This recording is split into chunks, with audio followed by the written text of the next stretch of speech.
Muito bem, nós estamos de volta, CNN Brasil. Este é o novo dia e chegou a hora do grande debate. Esse é um espaço democrático em que predomina a pluralidade de opiniões. Esse é um quadro de sucesso da CNN americana e nós também teremos uma versão aqui na CNN Brasil. Comigo vão estar todos os dias Caio Coppola, bacharel em Direito, Gabriela Prioli, advogada, mestra em Direito Penal pela USP. Os dois vão apresentar visões distintas sobre o mesmo assunto. O nosso primeiro tema do debate será esta relação entre governo e Congresso. Antes de ouvir os nossos comentaristas, nós vamos mostrar agora o que o presidente do Senado falou sobre o assunto. O presidente Jair Bolsonaro reagiu às críticas. Ele falou com exclusividade à CNN Brasil no programa de estreia. Vamos ouvi-lo. Eu gostaria que ele saísse às ruas como eu. A resposta é essa. Nós, políticos, temos responsabilidade e devemos ser quase que escravos da vontade popular. Saiam às ruas esses dois parlamentares. Respeito os dois, não tenho nenhum problema com eles, tá certo? Estão fazendo as suas críticas, estou tranquilo tocante a isso, espero que eles não queiram partir para algo belicoso depois do que eu estou falando, depois dessas minhas palavras aqui. Agora, prezado Davi Alcolumbre, prezado Rodrigo Maia, quer sair às ruas? Saia às ruas e veja como vocês são recebidos, tá certo? Outra coisa, os acordos não tem que ser entre nós, em gabinetes com ar refrigerado, tem que ser entre nós e o povo. Eu quero a aproximação do Rodrigo Maia, quero a aproximação do Davi Alcolumbre, respeito os dois parlamentares. E o que está faltando para nós? Como eu já disse, mais de uma oportunidade. Se nós chegarmos a um bom entendimento e partirmos para uma pauta de interesse da população, todos nós seremos muito bem tratados, reconhecidos e até idolatrados nas ruas. É isso que eu quero. Eu não quero eu aparecer e eles não. Muito pelo contrário. Rodrigo Maia, Davi Alcolumbre, estou disposto a recebê-los amanhã aqui no Alvorada. Ou até, se quiser que eu vá no parlamento, eu vou no parlamento com vocês dois, obviamente, e vamos conversar e vamos deixar de lado qualquer picuinha que, porventura, exista. O Brasil está acima de nós três. Depois de ver essas declarações que dão uma ideia de como andam as relações entre os poderes, a gente começa o nosso grande debate. Dois poderes, executivo, legislativo. Começo com você hoje, Gabriela Prioli. Como é que você observa esta relação? Bom dia. Bom dia, Agostino. Bom dia, Caio. Eu gostaria de cumprimentar todo mundo que está assistindo a gente. Vai ser um prazer estar todo dia aqui com vocês. E sinto que a gente tenha começado nesse clima, né, Agostino? Eu realmente gostaria de acreditar nessa intenção aí do presidente da República, que fala que gostaria de conversar com o Rodrigo Maia, com o Davi Alcolumbre, porque eu acho que é disso que a gente precisa para lidar com essa crise do coronavírus que já chegou no Brasil. Agora, o complicado é a gente acreditar naquilo que diz o presidente Jair Bolsonaro, porque ele fala, nessa sonora que a gente acabou de escutar, ele diz o seguinte: os acordos não deveriam ser celebrados nos gabinetes com ar-condicionado e sim na frente do público. E o que a gente viu aí em relação ao orçamento impositivo, que foi a confusão que deu, que inflou essas manifestações de ontem, foi o presidente Jair Bolsonaro fazendo um acordo com o Congresso por detrás das cortinas. Então, o Congresso mantém o veto 52. O presidente Jair Bolsonaro, em troca, envia PLNs no Congresso e aí ele vai para as redes sociais e começa a inflar a população para pressionar o Congresso para votar contra um projeto que ele enviou. É só entrar na internet e olhar a assinatura do presidente Jair Bolsonaro no PLN número 4. A mesma coisa aconteceu em relação às manifestações. Ele mente dizendo que não convocou as manifestações, sendo que ele fez uma fala pública em Roraima, chamando as pessoas para as ruas. A própria SECOM postou convocando as pessoas para as manifestações do dia 15.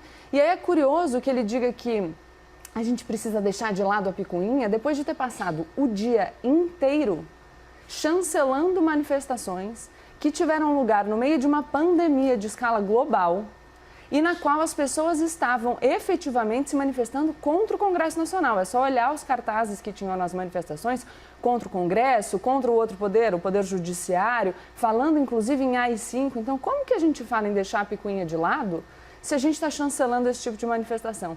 E aqui eu chamo a atenção, quando a gente fala da confiança que o presidente Jair Bolsonaro incita, que é o fato de que ele demonstra uma personalidade tão egoísta que ele é capaz de colocar o interesse dele, de enaltecer a figura dele mesmo, em detrimento do interesse do povo brasileiro, então contribuindo para a disseminação desse vírus, que é uma preocupação efetiva e concreta.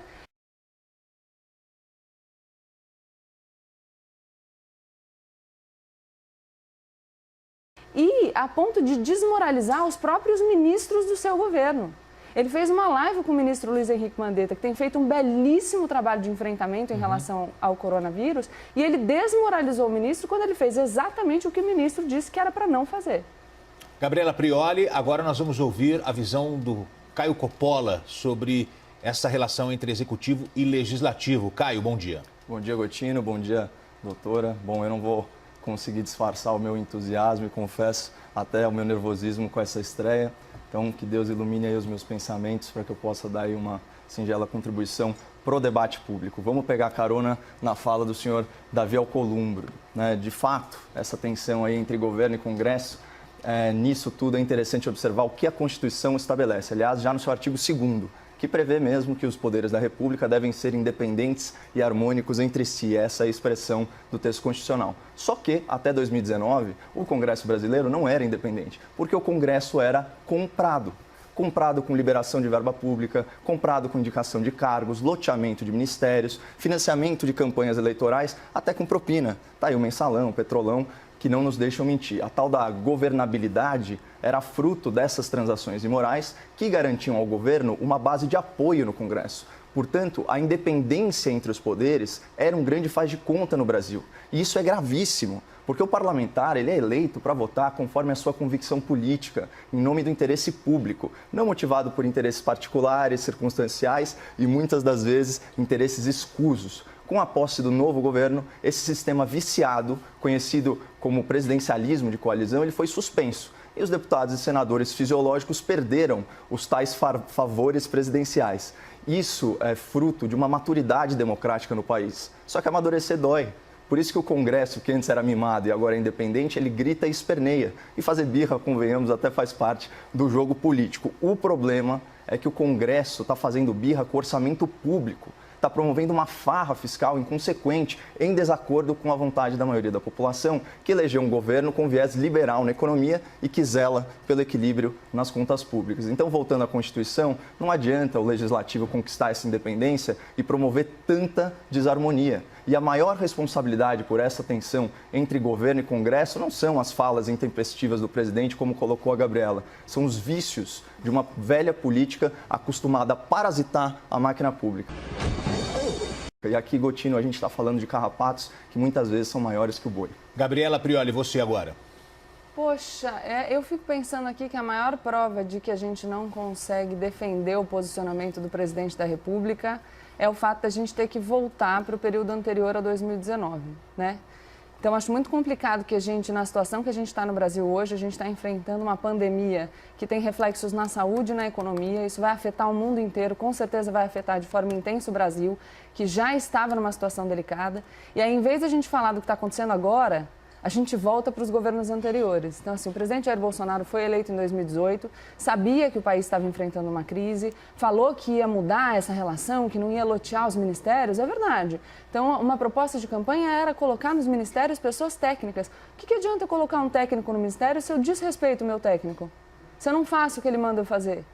Se eu coloco em risco toda a população brasileira ao descumprir... Eu quero chamar a atenção, a gente falou hoje mais cedo aqui no jornal que já chega a 200 os casos de coronavírus no país. 12 casos são de pessoas que estão no entorno do presidente da República, 6% do número de casos total do país. E aí a gente tem o presidente da República saindo no domingo, ontem, indo apertar a mão das pessoas.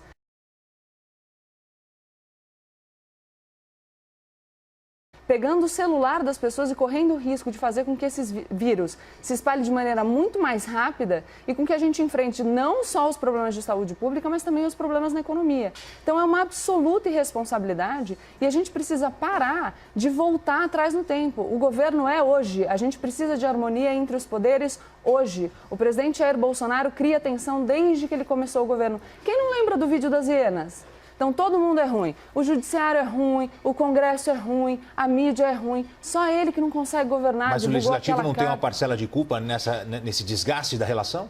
se o Legislativo tem uma parcela de culpa no desgaste da relação, acho que a gente precisa pensar a partir de quando a gente vai avaliar. Se você estiver fazendo uma pergunta para mim sobre o BPC na semana passada, embora seja um tema extremamente complexo, eu não posso fazer uma análise generalizante, eu acho que o Legislativo errou. Agora, a gente precisa pensar o seguinte, o que o Legislativo faz diante desse comportamento errático do presidente da República? Se ajoelha? Porque a gente tem visto que o Legislativo não tem encampado essa tese do impeachment. Então, não quer partir para uma solução que promova uma ruptura significativa para o Brasil. Principalmente porque agora a gente não precisa disso. O que a gente precisa, de fato, é que o presidente da República pare de se comportar como se ele ainda estivesse na eleição, que é o que falou o senador Davi Alcolumbre, e comece a se comportar como, de fato, o chefe dessa nação, que sente na cadeira da presidência da República e governe. Caio Coppola, como é que você vê o posicionamento do presidente, a postura dele hoje à frente do país? Bom, para desespero da minha debatedora, eu não pretendo aqui abandonar a história recente, a história política recente do Brasil. Eu acho que uma população que esquece seu passado está condenada a repeti-lo. Né? Bom, sobre o presidente ir dar a mão para os manifestantes e tal, a gente tem que parar de ver a população com tanto paternalismo e lembrar que essas pessoas estavam plenamente cientes, inclusive o presidente da República, dos riscos que elas estavam correndo.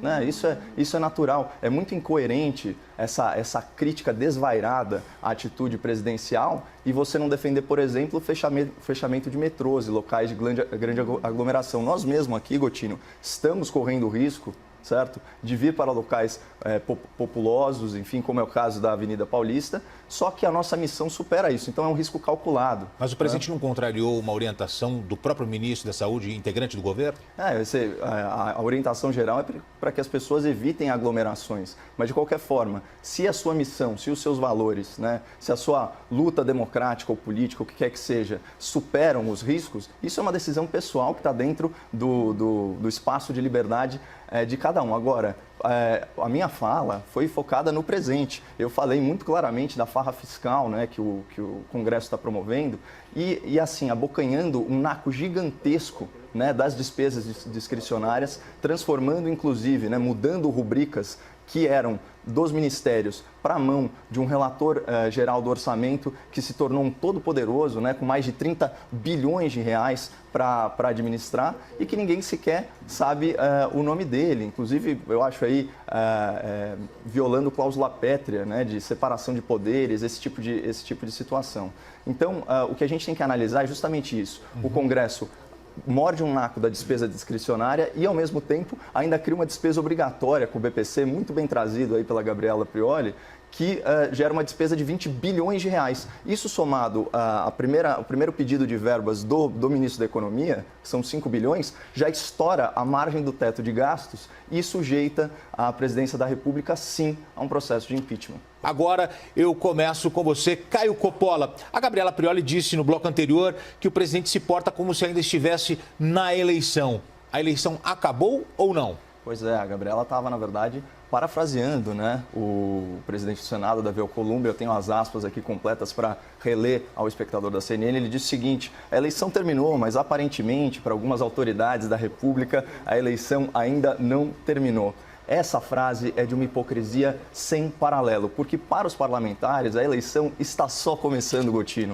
Não à toa, eles aprovaram na LOA um fundo eleitoral bilionário, 2 bilhões de reais, para financiar os seus projetos políticos pessoais de perpetuação no poder, né? 2 bilhões de reais de dinheiro público para isso. Não só isso, desde 2015 já vem esse movimento de avanço, né, sobre o orçamento. Então, em 2015 a gente teve a aprovação das emendas parlamentares individuais. A gente está falando aí de uma coisa na ordem de 9,5 bilhões de reais, né? São 15 milhões para cada deputado, para cada senador, para alimentar os seus currais eleitorais, que eles chamam de bases eleitorais. Num segundo momento, em 2019, vem a aprovação das emendas de bancada, mais uma mordida de 5,9 bilhões de reais. E aí você tem as emendas parlamentares, a número 100 e a número 102, que tornam aí essas despesas impositivas, não só impositivas, mas também prioritárias, certo? Então, você vê que já está rolando aí essa camisa de força orçamentária orçamentária que limita muito a ação do Poder Executivo.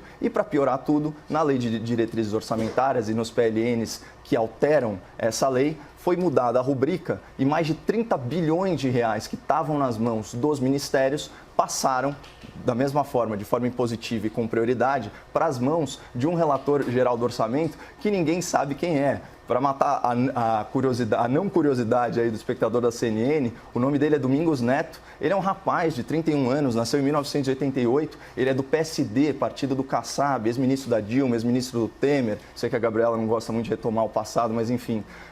E ele responde a um processo por improbidade administrativa, ainda aguardando julgamento em primeira instância. Esse é o cara que controla 30 bilhões de reais do orçamento público hoje, na situação atual. Sendo que o maior programa assistencial do governo, Bolsa Família, tem 29 bilhões de reais de orçamento. E só para ficar aí num ministério muito caro, aí ao espectro da esquerda, o Ministério dos Direitos Humanos, a verba desse ministério é só 220 milhões. É muito dinheiro, é muita concentração de poder na mão de uma pessoa só. Gabriela Prioli, a gente conversou aqui com o Yuri Pitta e com a Basília Rodrigues, analistas da área política, e falamos que o coronavírus poderia ajudar a selar a paz entre os dois poderes, entre o Executivo e o Legislativo. Você acredita nisso ou não? Eu espero. Agora, falar que eu acredito, eu já estaria exagerando aqui no meu otimismo. Já que, enfim, estão fazendo muita questão aqui que a gente retome o passado, vou me permitir então também retomar um pouquinho. Vamos lá. As emendas parlamentares individuais que foram aprovadas como impositivas em 2015 contaram com o apoio do então deputado federal Jair Bolsonaro. As emendas de bancada que foram aprovadas por propostas de emenda à Constituição em 2019 foram aprovadas com o apoio do agora presidente Jair Bolsonaro, inclusive com um discurso do Eduardo Bolsonaro na Câmara falando que aquilo era uma vitória do governo.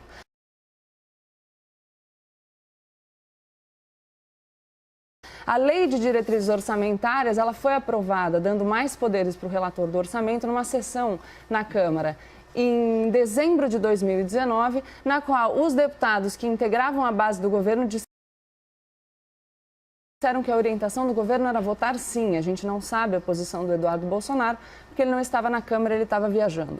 Sobre os PLNs aos quais o Caio se refere, são PLNs devolvendo parte do poder do relator do orçamento, que foram enviados pelo presidente Jair Bolsonaro, são assinados por ele. E aqui não é mais 30 bi o controle do relator do orçamento, porque o Congresso manteve o veto 52, que na verdade vetou o artigo 64A da LDO, que era o que dava o poder para o relator do orçamento. Então a gente tem uma situação aqui que primeiro o Jair Bolsonaro apoia as emendas impositivas, depois o governo também diz que é uma vitória do governo essa autonomia do parlamento e aí come bola em relação à LDO, faz um acordo com o Congresso por detrás das cortinas e vai para as redes sociais inflar o público. Inflar um público que foi para a rua e não pode ser considerado um povo heróico, que fez um juízo em relação aos próprios riscos que estava correndo, porque quem vai para a rua em época de pandemia, com um vírus que a principal característica negativa é o alto poder de disseminação, não está só se colocando em risco, está colocando todo mundo em risco. Então isso não é heroísmo, isso é covardia e irresponsabilidade.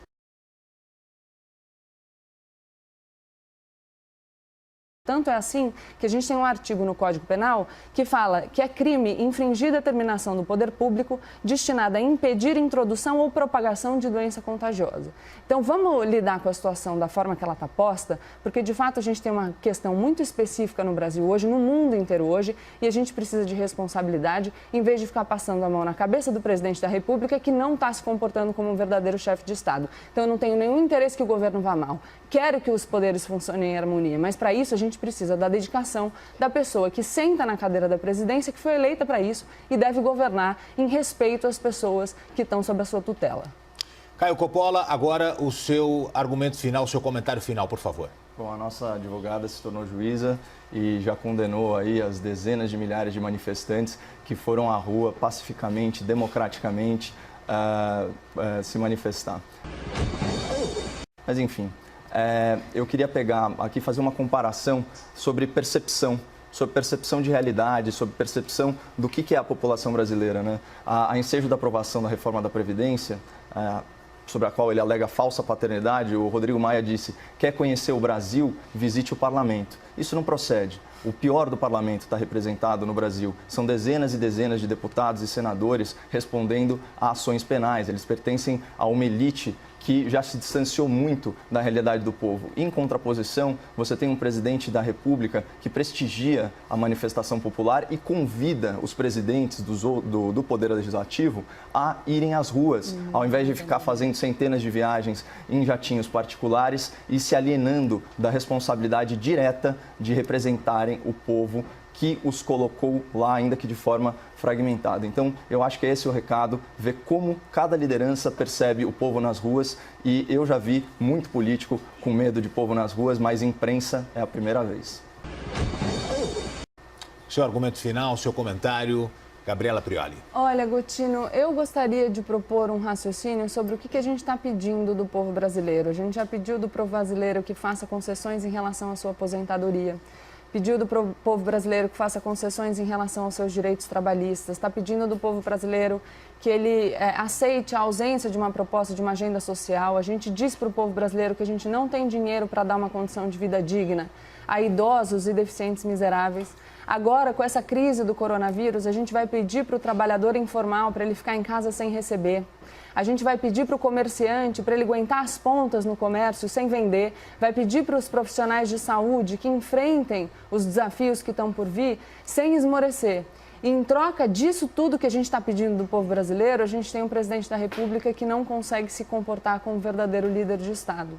Então, o que a gente está pedindo é só que o presidente governe com responsabilidade e não descumpra as orientações técnicas do seu ministro. O povo pode ir para as ruas desde que isso não signifique um risco para a saúde e para a economia da nação. A gente precisa ter responsabilidade com o outro e parar de ser egoísta. Muito bem, esta é a Gabriela Prioli, Caio Coppola. Este foi o primeiro grande debate aqui na CNN Brasil. Espero que vocês tenham gostado.